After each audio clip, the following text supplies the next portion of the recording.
Senhor presidente, senhoras e senhores, aqueles que nos prestigiam com a audiência da TV Senado, quero mencionar alguns assuntos, senhor presidente. Primeiro, a decisão do Supremo Tribunal Federal de anular o processo do ex-presidente do Banco do Brasil, Bendini, me é uma decisão assustadora, porque vários assessores, advogados, juristas, estão dizendo que o argumento que fez o Supremo anular o processo é um argumento frágil, porque tanto o ex-presidente do banco como aqueles que delataram, ambos são réus.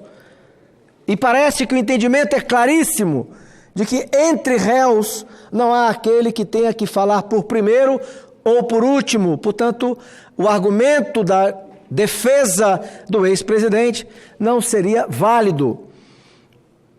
O que fica parecendo é que é um caminho aberto para que daqui a pouco outros que já foram processados e condenados em segunda instância, assim como o ex-presidente do banco, o Bendini, possam também ter o seu processo anulado. Eu, senhor presidente, fui um daqueles que não ando como folha seca ao vento. Porque tenho consciência histórica de que nem sempre a maioria está com a razão.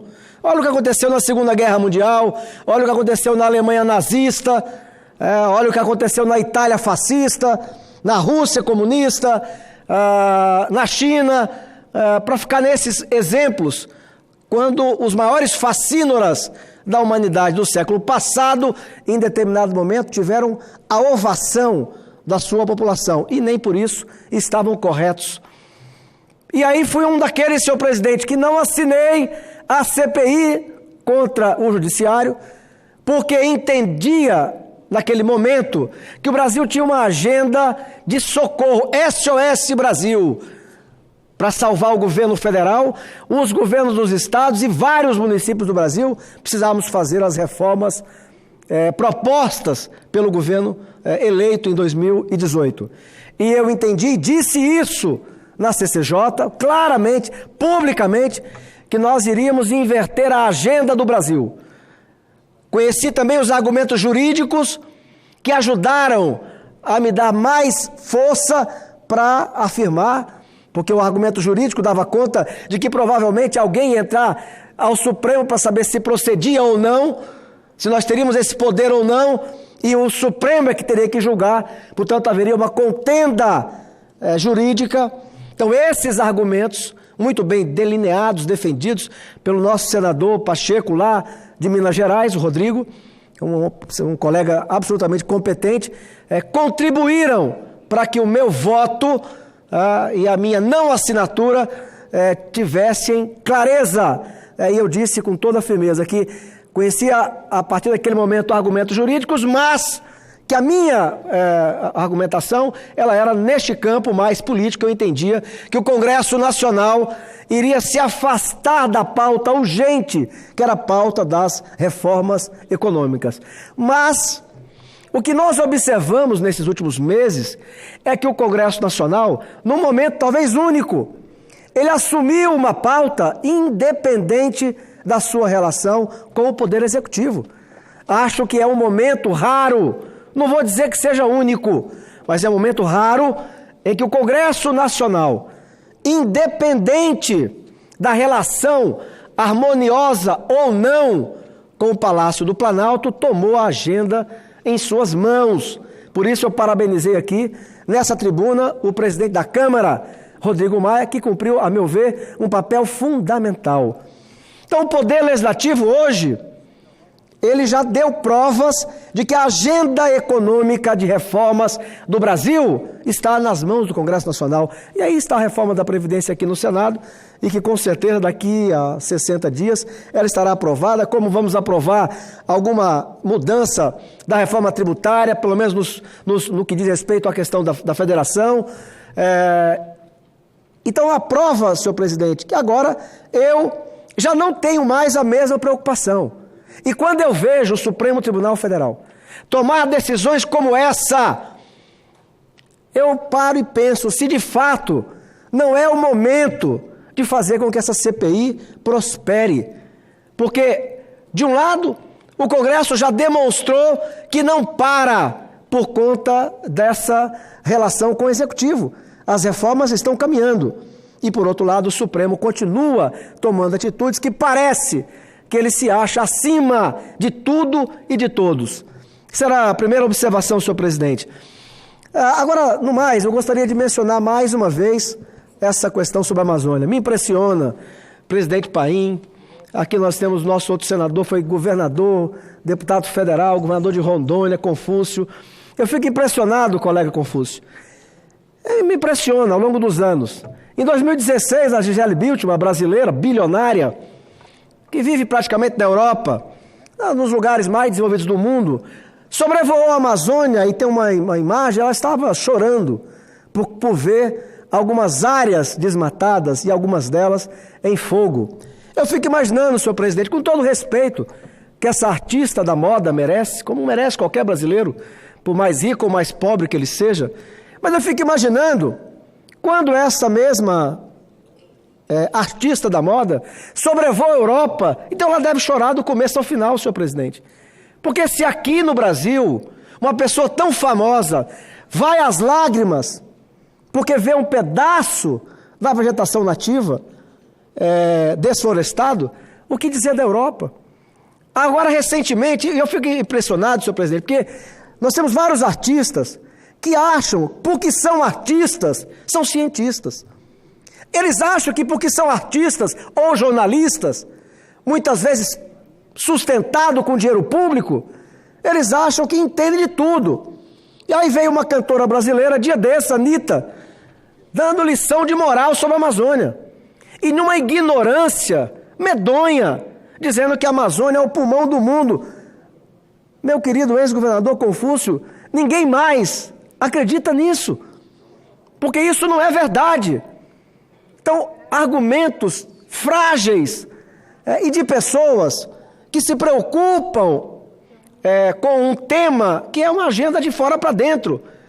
Eu não observei agora, mais uma vez, por que esses movimentos internacionais que demonstraram claramente o seu interesse na riqueza brasileira, por que não estão tão preocupados com a Bolívia, senhor presidente? A Bolívia tem quase 500 milhões de hectares, proporcionalmente, é a maior queimada da Amazônia nesse momento. E não há do mundo essa volúpia, porque não há o interesse que tem descaradamente na Amazônia brasileira. E aí eu queria passar alguns dados, senhor presidente, para aqueles que nos assistem em suas casas. Os dados da NASA sobre incêndios florestais no Brasil em 2019. O satélite Aqua da NASA capturou imagens das queimadas no Brasil. Observações por satélites, entre aspas, indicaram que a atividade total de incêndio na bacia amazônica estava ligeiramente abaixo da média em comparação com os últimos 15 anos. Resumo dos dados do INPE, de 98 a 2019. Em 2019, este ano, foram detectados 76 mil focos de incêndio no país.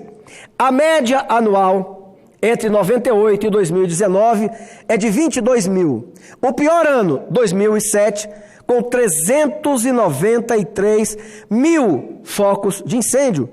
Senhor presidente, quem era a ministra? Uma daquelas que estava aqui ontem. E vamos falar a verdade. Os ex-ministros que estiveram aqui ontem no meio ambiente, uníssonos, dizendo praticamente que a derrubada e a queimada desse ano é culpa do Bolsonaro. Senhor presidente, são dados do INPE. Uma daquelas ex-ministras que estava aqui ontem é a Marina, do meu estado. O ano que bateu o recorde, segundo o próprio INPE, era o ano que ela era ministra. E que o presidente Lula era presidente do Brasil. Aqui, senhor presidente, são dados do INPE. Outro ex-ministro do Rio de Janeiro, me fugiu o nome agora, mas uma figura conhecida, foi dizer que era um absurdo que o Brasil não quisesse o dinheiro do Fundo Amazônia. Senhor presidente, às vezes eu acho que tem pessoas que têm dificuldade de raciocinar, ou então estão comprometidos. Eu disse nessa tribuna, várias vezes vou repetir, o dinheiro do Fundo Amazônia, como ele estava, ele não pode continuar, porque ele é um crime de lesa pátria. E essa conversa mole de um ex-ministro do meio ambiente, que aceitou que dinheiro estrangeiro criasse milhares de ONGs, um exército de homens e mulheres no Brasil, contra o nosso progresso, contra o nosso interesse, a favor do interesse de países como Noruega. Ontem estava aqui de novo, achando o quê? O que o ex-ministro deseja? Que nós, brasileiros, aceitemos a esmola, vou repetir, senhor presidente, a esmola da Noruega, em troca de entregar a soberania brasileira. Senhor presidente, como dizem na educação que a arte de ensinar é repetir, então eu vou repetir. É a 5ª vez que eu falo isso na tribuna. A Noruega liberou 1 bilhão e 100 milhões para o Fundo Amazônia. Sumiu. Você procurar na Amazônia um emprego gerado com esse dinheiro, um metro de esgoto, não vai achar nada. Parou tudo na manutenção das pessoas. Essas sim defendem qualquer dinheiro que venha de fora, desde que vá para o interesse delas. E a empresa Hidros, que derramou dejetos no Pará, que conseguiu 7 bilhões e meio de isenção do governo brasileiro. E é isso que o ex-ministro veio aqui ontem defender? Não, senhor presidente. Não tenho, já disse, tenho relação, não tenho compromisso de base, de apoio de ninguém. Eu atuo como ensinou o meu pai, meu finado pai, com a minha consciência. E é a minha consciência que diz que o presidente Bolsonaro e Ricardo Salles estão corretos. Qualquer dinheiro é bem-vindo, desde que não seja travestido de ajuda uma interferência na soberania nacional. E mais uma vez, repito, esses ex-ministros, eles deviam primeiro ter vergonha e explicar como é que o auge de queimada e derrubada na Amazônia, no período deles, explique isso primeiro. Sobre o céu escuro em São Paulo, o INPE, por meio de sua própria assessoria, disse, abre aspas, podemos adiantar que as queimadas tiveram quase nada nesse contexto. E a parte que teve é fundamentalmente a parte da Bolívia, que foi devido principalmente a nuvens baixas e médias e muitas nuvens densas associadas à frente fria que entrou em São Paulo. Matéria sobre reações internacionais, Folha de São Paulo, 23/8. França e Irlanda ameaçam acordo União Europeia, Mercosul, se Brasil não proteger a Amazônia. Que moral tem a França, senhor presidente, que viu queimar a Notre Dame, eles não conseguiram evitar o fogo na Notre Dame, e agora quer, e falou isso, está aqui manchete, né, dizendo que tem que colocar algum tipo de sanção ao Brasil. O Globo, abre aspas, Finlândia cogita banir importação de carne brasileira na Europa por causa de incêndio da Amazônia, fecha aspas. E aí, senhor presidente, às vezes, digo com toda, eu posso até ferir algum colega, mas é o que eu penso. Eu tenho vergonha quando eu vejo colegas no Senado, na Câmara Federal, políticos brasileiros, lideranças brasileiras, falando dessa tal imagem do Brasil, caindo nesse conto do vigário. Esse é o conto do vigário. A Irlanda ameaça que não vai comprar carne brasileira. A França ameaça que não vai comprar. Tudo mentira. Porque qual é a lógica dessa afirmação? Vassalagem. Vassalagem. Alguém já viu a Europa se preocupar com o meio ambiente da Rússia, senhor presidente? Faz sanção para a Rússia. Faz boicote para a Rússia. Vê se eles têm coragem. É como eu dizia para alguns amigos meus, há anos atrás, a democracia no Brasil não é perfeita, mas é bem melhor do que o Oriente Médio. Aqui você pode, não sendo cristão, subir num caixote e criticar a Bíblia. Suba no Oriente Médio num caixote, pega o Alcorão e critica ele. Vê se você desce lá. E lá no Oriente Médio, a Europa ameaça com boicote? Não, não ameaça não. Ameaça a China? Não. Mas ameaça o Brasil. Sabe por quê, senhor presidente? Porque, infelizmente, nós temos aqui um grupo de vassalos. E não é só na política não, é até no agronegócio. Alguns empresários do sul, do sudeste, até do centro-oeste, que já estão estabelecidos, aceitam vergonhosamente abaixar a cabeça para uma ameaça de uma região que não produz a comida que come, em nome de não perder o seu negócio. Isso, senhor presidente, para mim só tem uma palavra: vassalagem. E eu fico envergonhado quando eu vejo figuras e mais figuras ilustres repetindo a mesma ladainha. Olha a imagem do Brasil. Olha a imagem do Brasil. Senhor presidente, vamos colocar um pouco os pingos nos is. Ontem foi eleito aqui um colega nosso, que eu respeito muito, Zequinha, do Pará, para presidir a comissão, agora já não é mais temporária, a comissão permanente de mudança climática. Eu fico pensando, eu que sou cristão, fico pensando o seguinte: se o Congresso Nacional vai querer investigar a causa das mudanças climáticas no planeta, primeiro que ele vai ter que conversar, senhor presidente, com Deus. Se estiver muito ocupado, é com São Pedro. Ué, amigos, as maiores mudanças climáticas do planeta aconteceram quando a ação humana era nada. E eu pergunto, senhor presidente, quando essa comissão, se ela for mesmo racional, se ela for mesmo pesquisar, e ela se convencer que mudança climática no planeta não é o homem que produz, ela acaba de existir? Porque, senhor presidente, para cuidar dos assuntos que o homem produziu e que, portanto, o homem pode e deve enfrentar, nós já temos a Comissão de Meio Ambiente, no Senado e na Câmara Federal. Queimada e fumaça é um problema provocado pela ação humana? Sim. Alguns até criminosos, outros não. Mas é um problema provocado pela ação humana. Os esgotos a céu aberto no Brasil inteiro. E aí eu peço licença para dizer que um dos maiores problemas ambientais do Brasil é que mais de 100 milhões de brasileiros fazem suas necessidades no rio, senhor presidente. Não tem esgoto. Então, esse é um problema que o homem tem que enfrentar? Sim, é claro que tem. Reflorestar cidades que não tem mais parque é um problema para o homem resolver? É. Desassorear rios, muitas vezes provocado pela ação humana, é tarefa do homem? Sim. São tarefas fáceis? Não. Eu disse aqui, conter queimada é tarefa fácil? Não é. Se fosse fácil, Portugal não tinha visto morrer mais de 60 europeus no fogo de 2 anos atrás. No Brasil, por enquanto, graças a Deus, ninguém morreu. Se fosse fácil, os Estados Unidos não teriam na Califórnia, que é sozinha mais rica do que o Brasil, não teria fogo cíclico. E não é lá num lugar longe, ermo, não, é na beira de mansões. E os artistas de Hollywood, famosos, não conseguem, eles, com campanha, qualquer que seja, não conseguiram até hoje evitar. A Austrália, a mesma coisa, tem fogo cíclico.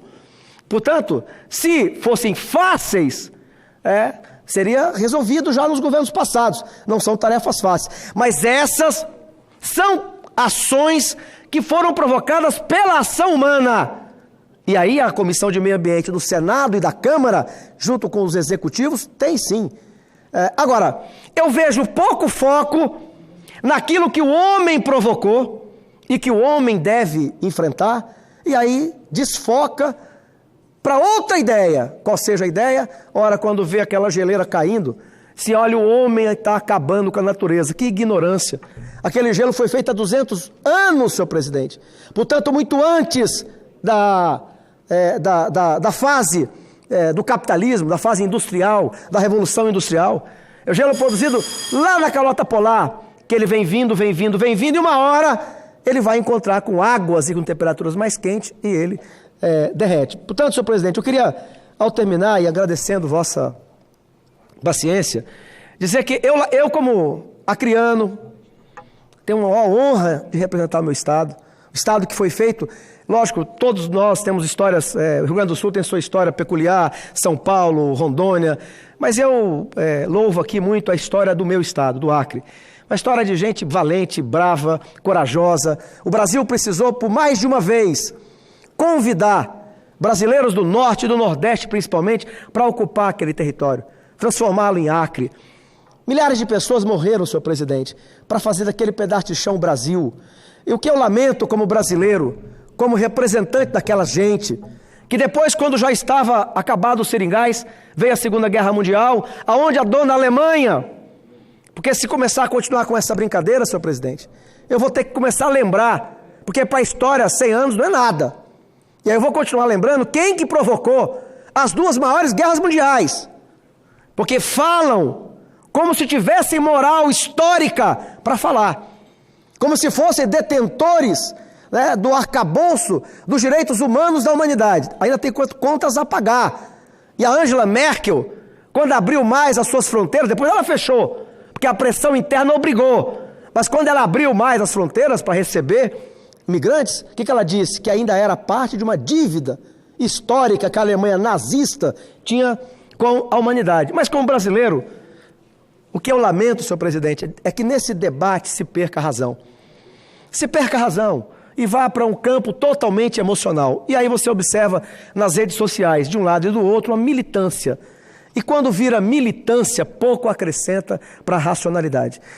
Eu quero terminar dizendo aqui de uma criana, eu até agora não sei o nome, mas é de uma mulher que gravou um vídeo falando sobre esse momento. Eu até pedi, eu vi agora há pouco esse vídeo, queria muito ter o nome dessa mulher, que é a criana, que nasceu a 14 quilômetros de Rio Branco. E dava agora há pouco um depoimento, viralizou nas redes, dando conta do que essa discussão toda que acontece, e as pessoas sequer sabem que o povo acriano, o povo da Amazônia, continua às vezes a 14 quilômetros do centro de uma cidade, tendo que andar na lama para poder chegar a um posto de saúde ou a uma escola. Eu espero, senhor presidente, que tudo isso que está acontecendo possa servir para que nós, juntos com o Executivo, possamos produzir alguma coisa que sirva efetivamente para combater o maior mal da Amazônia, que é a pobreza. E que a gente possa criar daquilo que é possível uma agenda que ajude a tirar a região da incrível pobreza que permanece lá. E no mais, dizer a tantos artistas, estudem mais. Não gastem a imagem de vocês, cantores, artistas, não gastem a imagem de vocês sem se dedicar um pouquinho mais ao estudo. Que a Anitta vai estudar um pouquinho mais, antes de dizer que o oxigênio da humanidade é produzido pela Amazônia, quando na verdade é produzido pelos oceanos. Muito obrigado, senhor presidente.